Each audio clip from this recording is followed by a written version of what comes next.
800% Club dealers, welcome back. Excited to be here with you today to spend some time together. We are, if you haven't watched the previous training, you need to go back, make sure you catch up on that. And what we're doing this week, and actually for a couple weeks, as long as we can get all the points, is we are looking at the 6 main areas in your dealership that must be attended to immediately.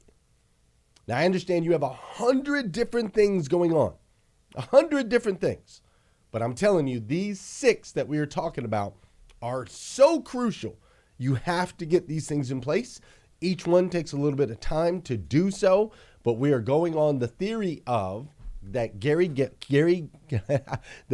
Keller put together in his book, The One Thing. What is the one thing I can do such that by doing it, everything else will be easier or unnecessary? Now, last week we talked about search engine optimization and how important it is to organically make sure we have all the different components in place in order to get as much reach as possible, because the processes don't matter.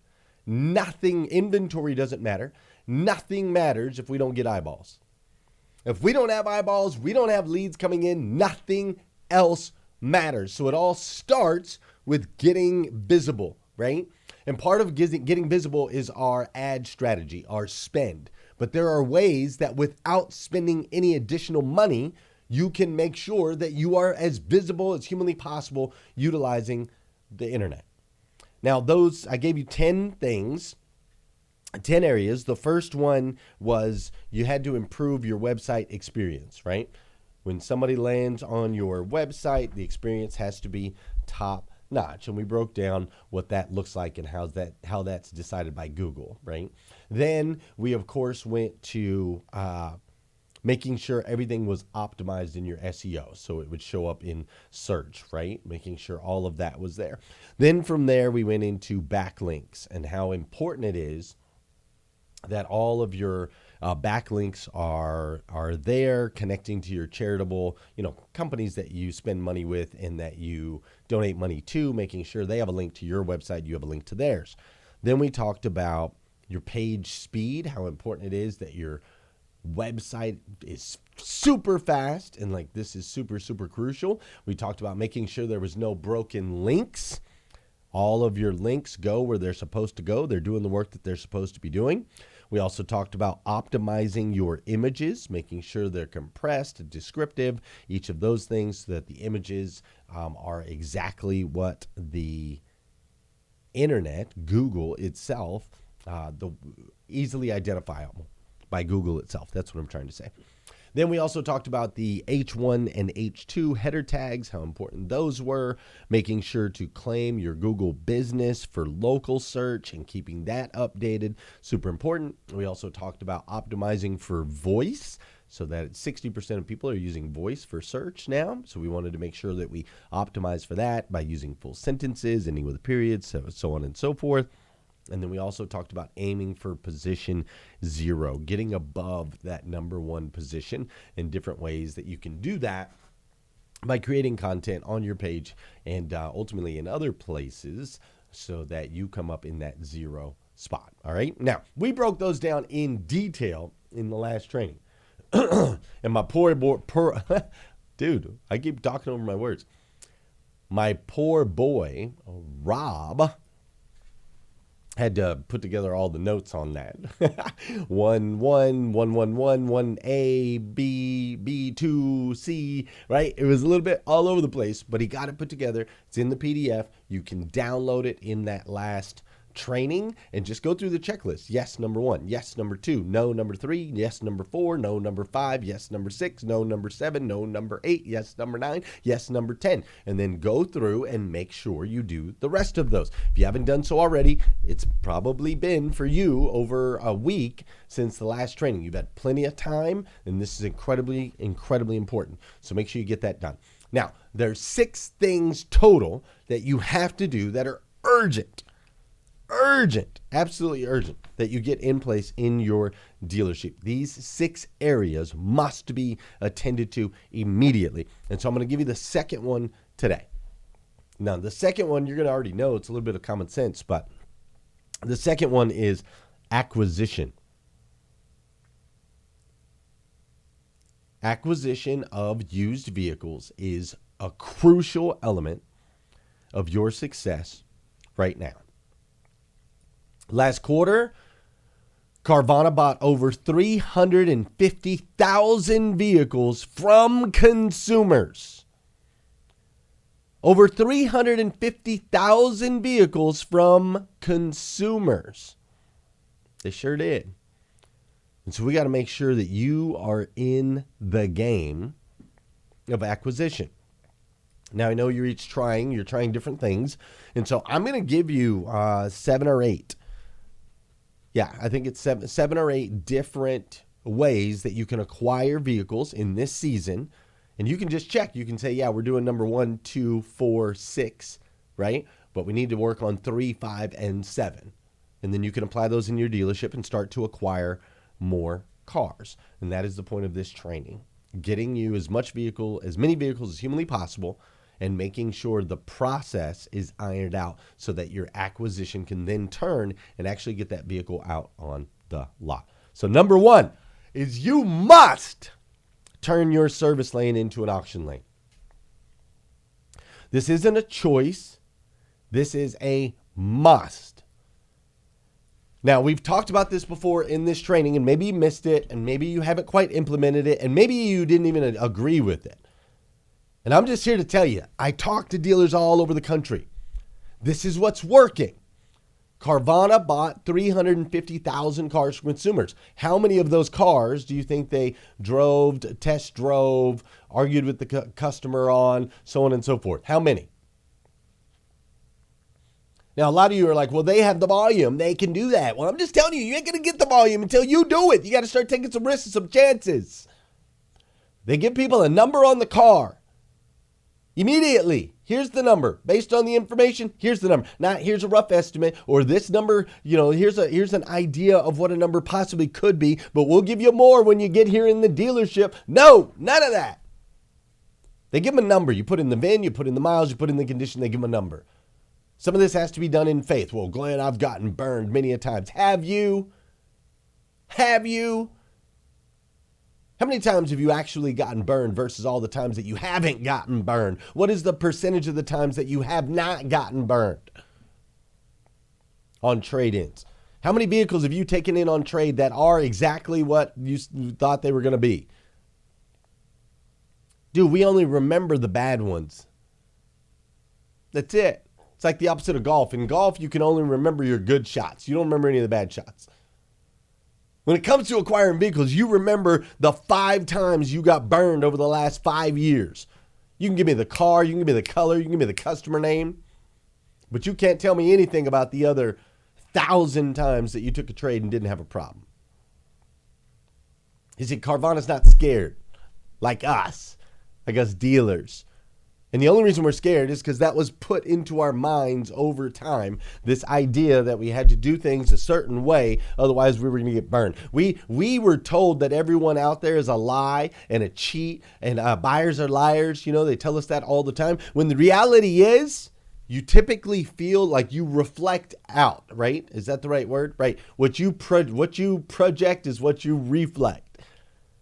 And so we were lying and cheating customers back in the days, 50s, 60s, 70s, 80s, taking advantage of customers. So, of course, in our minds, everybody thinks like us and they try to get over on us. That's not how it is, man. It's not how it is. In your service lane, every vehicle that goes through, every single one should have a "we will buy your car for this amount" on the ticket that they receive.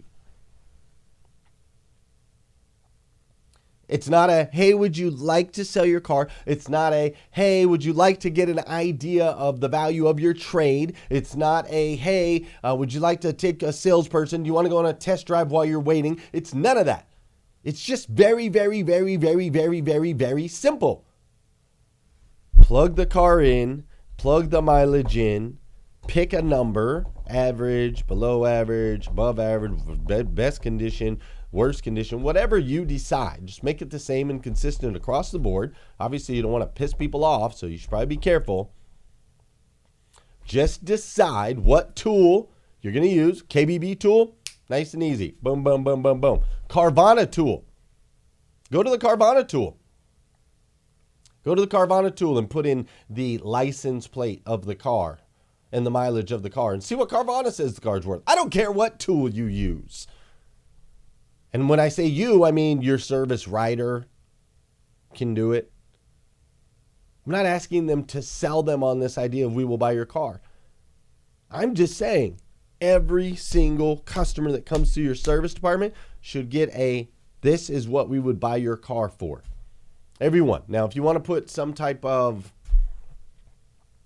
6-month restriction on it to make yourself feel better, because I know that you have the concern that they just bought the car and then they came back 90 days later and you tell them it's worth less than what they bought it for, and now they're going to be all pissed off and it's going to cause this heat case and this fire, so on and so forth, because that's what we do. We focus on the one or two possibilities that could be so bad versus focusing on the upside of every single customer getting a price for their vehicle, most of them being in shock when they see it in today's market. Holy smokes, you'd buy my car for that much right now? Okay, great. How do I get home? That's going to happen way more times than you're going to piss somebody off. Every car that goes through the lane, every single ticket, we will buy your car for this amount. Whatever that blank amount is, stick it in there, do it every single time. That's number one. Your service lane must become an auction lane. Number two, you have to buy every single trade. You have to buy every single trade, every single one of them. By the time you factor in you having to pay an extra couple $1,000s for a trade-in, by the time you factor in your recon time, your transportation time, your auction fees, when you factor all that in, and then you factor how quickly you sold that car you just took in on trade, and after you took it in on trade and after you sold it, you made so much, you sold the warranty, you sold gap insurance, they traded in another car. You cannot afford to put the extra, you cannot afford to not put the extra money in on these trades. You can't miss a trade. Send this to your desk guy right here. Hey, Mr. Desk Guy, you cannot miss a trade. If a customer has a trade in and they have a good credit, they have the ability to buy, you must make that deal work. Period. Simple, plain as that. You work the heck out of it. You try to be as profitable as you can. You do not let them walk ever, ever, ever, ever, ever. You get the trade. It's that simple. I don't think I have to go any further on that. I think you guys understand it. Every single trade-in, every single time, we've got to secure that vehicle. All right? Listen, I know some of you are a little bit scared. Put extra money in a trade. I get it. Or any car at auction. I get it. But look, the wholesale used vehicle prices hit all-time record highs in September, okay? And Cox chief economist Jonathan Smoke said that the average wholesale prices have increased for 8 straight weeks through last week, and they did not appear to be at a peak for 2021. Now, if you go down further, that's the headline, but if you go down further, it says, the prices dealers pay for cars and trucks at Manheim auctions climbed to all-time highs in September. Another sign of the disruption triggered by the cutbacks in new vehicle production caused by the global shortage of semiconductors. Now, keep going. Wholesale values rose. Listen to this number. 27% last month from September 2020. 27%. So what that means is if you would have bought a car 4 months ago and paid too much for it, that car would be worth 27% more right now. 27%. Now, I don't know which of you have real estate or stock market investments or anything like that, but 27% return in less than 90 days to me seems like a pretty darn good deal. But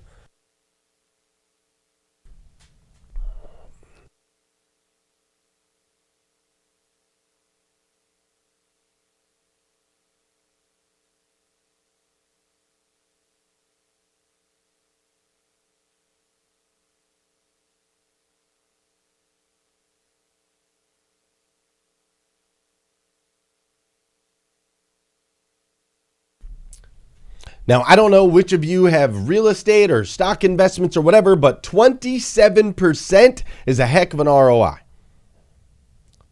I think we can all agree on that. 27% is a heck of an ROI. Now, many of you are like, yeah, but I don't want to get stuck holding the bag, so on and so forth. Listen to me. It will drop off at some point. It will be a slow drop off. It's not going to happen overnight.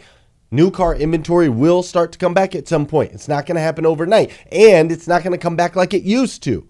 The manufacturers are going to go to a 60-day max as far as inventory. They're done with the 120-day, the 150-day. They're done with that. I don't even know if they'll really go to 60. They're telling us that they're going to go to 60, but I'm not even sure of that. We are a long ways out. And when it does start to change, I'll let you know. And when it does start to trickle down a little bit, I'll let you know. Have we reached the peak? No, we haven't. Do you need to buy cars? Yes, every single one of them. Every single trade is an investment. It's not a depreciating asset anymore. Quit treating it as a depreciating asset. It's not. And remember that your books are outdated. They're 90 days behind. Every single trade. We got to get it. So number one, turn your service lane into an auction lane. Number two is acquire every single trade. Number three, you need to pay your team to acquire vehicles. You need to pay the salespeople, pay the service people, pay the parts people, pay the accounting people, pay anybody that can acquire trades for you. Can't be something already in the CRM. You know how to avoid all those things, all the loopholes, so on and so forth. They go out, they seek a customer down, they acquire, not a trade. That's the wrong word. They acquire a vehicle. It's a buy. It's a purchase. It's not a trade. They go out, they acquire a vehicle for you, pay them. We have a dealer in 800% who's had tons of success with this. He's not only paying them a $300 flat, I believe it is, but then he's also giving them a counter towards their overall volume, which right now is great, right? We're seeing higher profits, lower volume. So if they can get a counter on their volume to start to help them hit certain bonus levels, psychologically, it just totally makes sense.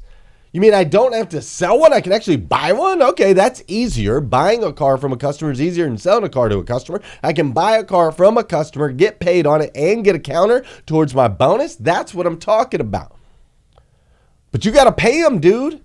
You can't just say, all right, guys, we need some inventory. Do me a favor if you got any friends or family members. No, pay them. Make it a job. Say, hey, you can earn as much as you want. Get me as many cars as you want. I want every single one of them. Call the people. Go through the phone book. I almost said phone book. Go to Auto Trader. Go to all the places.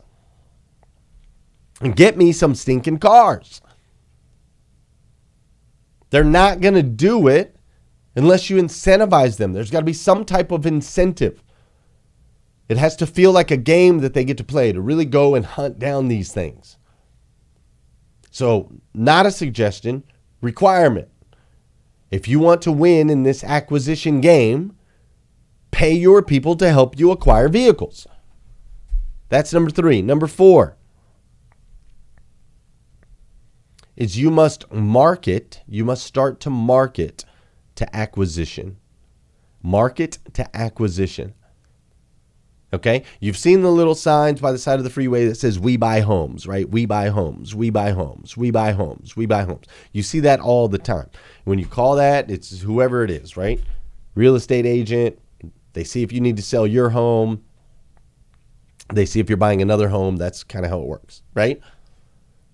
But you see it everywhere. Their marketing is we buy homes. Doesn't say we sell homes. It says we buy homes. That's the marketing. And so we've got to get your marketing aligned with that. We buy used cars. Get your cash offer today. Want to sell your car? We buy them. So for the last 80 years, we've been promoting lightly that we'll buy your car and extremely heavily that will sell you a car. It's time for that to shift. It's time for you to say, hey, we pay cash for your car. That's it. Not, hey, we'll give you more if you trade it. Not any of the games. We pay cash for your car. Now, you're going to find it's, when you get the marketing done right, that marketing piece, you're going to find you're going to be able to buy cars for way cheaper than you think. You're going to start selling more cars for way more money than you thought. Ultimately, it's going to be incredibly profitable for you. But you have to put it in place. It has to be a part of every single piece of advertising. If you're advertising on TV, advertising on radio, advertising on Facebook ads, you need to market to acquisition. Kind of like these guys do. We're Carvana, the company who invented car vending machines and buying a car 100% online. Now we've created a brand new way for you to sell your car. Whether it's a year old or a few years old, we want to buy your car. So go to Carvana and enter your license plate, answer a few questions, and our techno wizardry calculates your car's value and gives you a real offer in seconds. When you're ready, we'll come to you, pay you on the spot, and pick up your car. That's it. So ditch the old way of selling your car and say hello to the new way at Carvana. I know that was kind of fast. Maybe some of you missed it. It was right there in the commercial. But it just happened so fast. Put in your license plate, check a couple boxes, and we'll give you a real offer within seconds. Then they go even further and say, and we'll come to your house, we'll pick the car up. No problem. Just let us know. Easy peasy.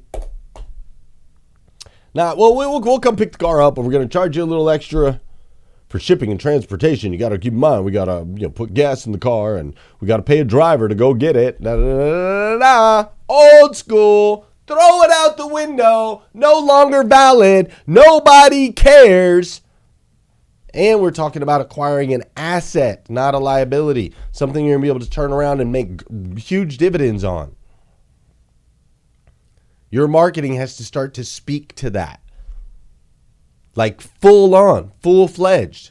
Your marketing has to speak to that. Now, along the lines of marketing, there's something I kind of want to interject, and then I'm going to give you a couple other ways to acquire cars. But there's a couple of other things I want to interject real quick around marketing. Now, we've talked about telling your story, and I just got to tell you, man, dealers have a really tough time with this. For the longest time, we've told the same story. So much money down, so much is your payment, so on and so forth. All of our reps that we work with, all of our vendors, they can basically make ads for us because they know we're going to pick 10 cars. We're going to post our favorite color one up here in the top right-hand corner or wherever it is. We're going to highlight this one with our spotlight, so on and so forth. Here's what we want the messaging to look like. Only $99 a month, only till the end of the month. It's a holiday. Get 4th of July, Independence Day, Memorial Day, whatever it is. We've been telling the same story forever and ever and ever and ever and ever and ever and ever. And that story just is no longer relevant. It sucks. So you've got to tell a better story. Now, you might not believe me that stories are more important than payments. And so in case you don't believe me, I brought 4 examples. 4 examples of some of the largest companies in the world that, if you notice, never, ever, ever, ever, ever claim to be or talk about price. None of them. All they do is tell stories about their product. Check it out. This is tomorrow. Tomorrow, very early, someone will go on her first ever run. Right after, Shelly Ann will run the 100 in under 10 seconds. By lunchtime, a shoe will grow from a seed. The WNBA will surpass the NBA in popularity. This tennis legend will launch her own video game. Also, tomorrow, we will all finally respect athletes' mental health. A woman will run a marathon on Mars. Tomorrow, we will celebrate new champions. And one sport is declared a human right. Tomorrow, we'll go really crazy. Marie Antoinette will score 7 in 7 minutes. Guy will land a 16-20. LeBron will score 120, and I don't know what this is, but it looks amazing. Of course, the internet will break. Well done, tomorrow. Can't wait to see what's next.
Only $99 down, $199 a month. Come on down. See the difference? The first company was Nike. You'll never see Nike talk about pricing ever in any of their advertising. The second one was Louis Vuitton, and I don't know if you know, but Louis Vuitton is one of the most profitable companies in the world. And the owner of Louis Vuitton is one of the richest people on the planet. Now, you might not necessarily like that style of marketing, and that's okay, because his story is different than your story, and his audience is different than your audience. But they didn't say a single word in that commercial. And that commercial has millions and millions and millions of views. Millions. Free advertising. But they're not screaming at anybody, not in a buy my product now. No, they're telling a story, dude. So there's Nike, there's Louis Vuitton. I've got a couple more for you. Check this out. It's just flawless, isn't it? We think so. Yeah. I mean, I literally couldn't imagine a more beautiful vessel for Alexa to be inside. Alexa, how many tablespoons are in a cup? There are 16 tablespoons in a cup. Babe, food just got here. Why you cooking? Who's that? Alexa, turn on the sprinklers. Honey, I already ran the sprinklers. Things are getting way too wet around here. Alexa, dim the lights.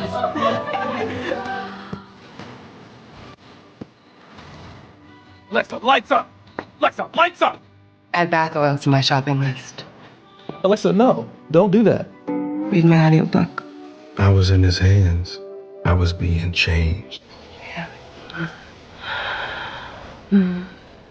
That I was also kissing him. Honey, other people have to use the bathroom around here too. Get off my side! No! Walk Guys, around. it doesn't matter what side you're on. I'm not touching. You're so annoying. Get off me! Hey, girls, please, can you come off Here. me? Just watch something or play a game. I'm hungry. The sign is up there. On or off? Babe, I like you got the iPad? Yeah, I like on. Daddy downloaded some movies for you.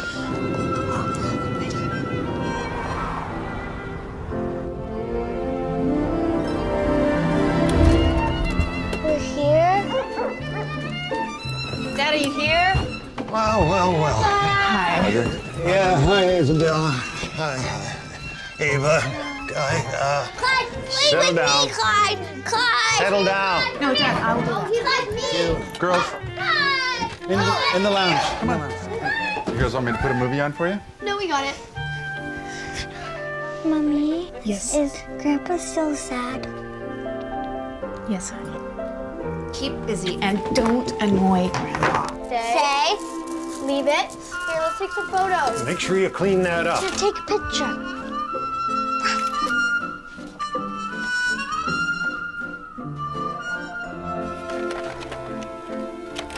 Who's that? That's Grandma and Grandpa. I miss her. Oh, Dad, I ironed your shirt for you. Thank you. Would you like me to help you pack this stuff away? No. Dad. Girls, come on. Let's go downstairs and watch something. Grandpa needs some quiet. We'll just be in the kitchen. Everybody else at the golf course feels the same. They're just so. Thanks. A-U-G-H-T. Girls, you really need to go to sleep. You just woke us up. If you wake us up before 6 o'clock, I'm opening all the presents. Isabel, it's too early. It's for all of you.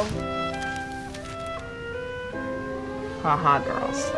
You just happened. What is this? Nana fell in love. Oh, look at your hair.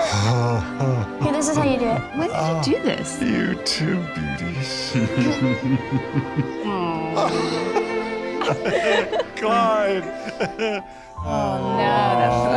Mom fell in love with Dad. We are pretty perfect. Yeah. See, number one, the best.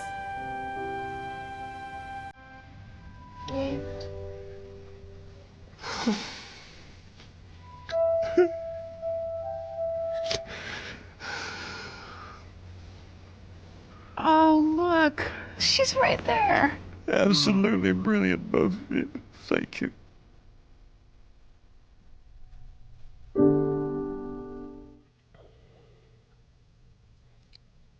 When you look at the biggest and best brands, which that commercial gets me every time.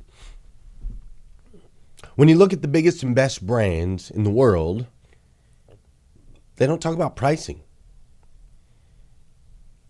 How much does a Tesla cost? Anybody know? My guess is if we were live, you'd probably give me multiple different answers. And maybe you'd be right, maybe you'd be wrong, but ultimately it's not really a conversation. Because nobody really knows until they go in and try to buy one. They're not going to see any ad talking about it, that's for sure. It's never going to happen. And so as you're marketing, as you're telling this story that you acquire cars, I want you to think about how you can tell that story in a way that people feel something. And same thing with your marketing and storytelling on the other side. You see, people don't make decisions based on you being the cheapest. They simply don't. If that were the case, iPhones would have to be free. Or $49 or $99, but they're not. They're over $1,000. Louis Vuitton purses that can sell for $20,000 for a freaking handbag. They don't have to be the cheapest. They tell a better story. We've been trained to be the cheapest. And to be honest with you, we've trained our customers to ask us to be the cheapest. We have buttons on our website that say click here for e-price. We tell them you can get a better deal if you come in the store. We literally train our customers to ask for a cheaper price, to ask for a discount. We've trained them for decades and decades and decades and decades and decades.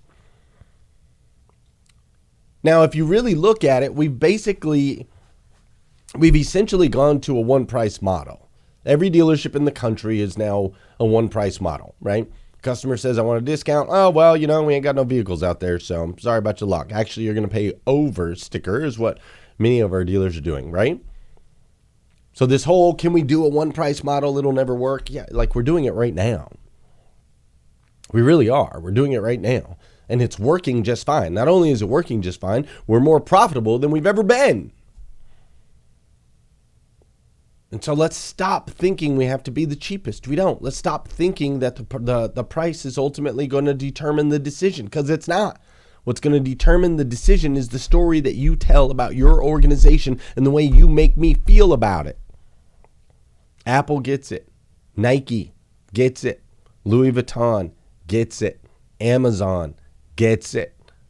Car dealers, not yet. But you can be some of the first. You get that story right and watch your acquisition and sales go through the roof. Through the roof. Now that covers the fifth point. Just to make sure I cover everything. The first one was service lane into an auction lane. Second one was take your trade every time. Third one is pay the team to acquire. Fourth one is make sure you're marketing to acquisition. To acquisition. And then the fifth one is run ads to acquire. Okay, run ads on Facebook to acquire deals. And here's what I suggest around running Facebook ads. Here's what I suggest. Use testimonials of people that you've already acquired vehicles from. Now, we know we've thought about doing this on the sales side, right? Somebody buys a vehicle from us, we ask them for a testimonial, we post the testimonial, we understand how that works, right? We understand that people trust other people. And we understand that it's better to hear it from someone else than it is to hear it from us, that this is a great place to buy a car. So we use testimonials. Well, I'm suggesting you use testimonials on the other side as well. Hey, yeah, I went online and I plugged in just a little bit of information, and they immediately gave me a number on my car, and they were kind enough to come pick it up, and they brought me a check, and I'm ever so happy with John Allen with Allen Chevrolet. They're amazing. Run that as an ad. Compilation of 5 or 6 of them. Yeah, I actually just went in for an oil change real quick, and when I got the oil change, all of a sudden they came over and they said they'd buy my car, and it was thousands of dollars more than what I owed on it. It was unbelievable, and so, my only concern then was I had to figure out how to get a ride home. But my gosh, I sure love Roper Kia. Run that in a Facebook ad. You see what I'm saying? Easily produced content. You don't have to do a whole bunch of whatnot. Run those out in Facebook ads and let's pay to acquire vehicles. Watch your conversions on that type of stuff, right? Maybe you're running whatever you're running a day.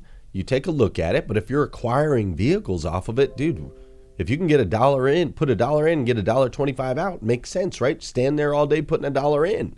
We would all do that. If there was an ATM that you could put $1 in, and actually even better, if there was an ATM you could put $1 in and get $2 out, pay somebody 50 cents to stand there at that ATM all day putting $1 in, getting $2 out, you still come out 50 cents ahead every single time. So utilize those Facebook ads not just to sell vehicles, but to acquire vehicles. And we can gain more that way. Now, a couple other strategies that some of the dealers have shared with me, changing up your colors in your GM system as far as acquiring more new vehicles. I'm starting to search for different models, different things than what you normally would get. You can actually acquire some new vehicles that way. And we've also talked in the 800% Club about just being really proactive on your curbside buys, right? Just super, super, super proactive in that area, looking for opportunities to just buy them straight off the curb. If you see, the for sale sign up in the window, pull over, stop, give that person a call. Those curbside buys, super, super, super important, right? But I'm going to end with this. First and most important is to make sure you are showing up everywhere on social media as well as on the internet, Google, SEO, showing up everywhere and getting as many eyeballs on you as possible. Now, the next 6 may vary per dealership, but the acquisition of vehicles is an incredibly crucial component, and the story you tell right now, probably more crucial. You tell a better story, you're going to get more eyeballs, right? It's probably more crucial. But here's what I will say. If you get the leads and the traffic, and you have the ability to buy vehicles, but if you can't get them through your service department and onto the lot and photoed, all the things, fast enough, you're going to run into another trick bag there.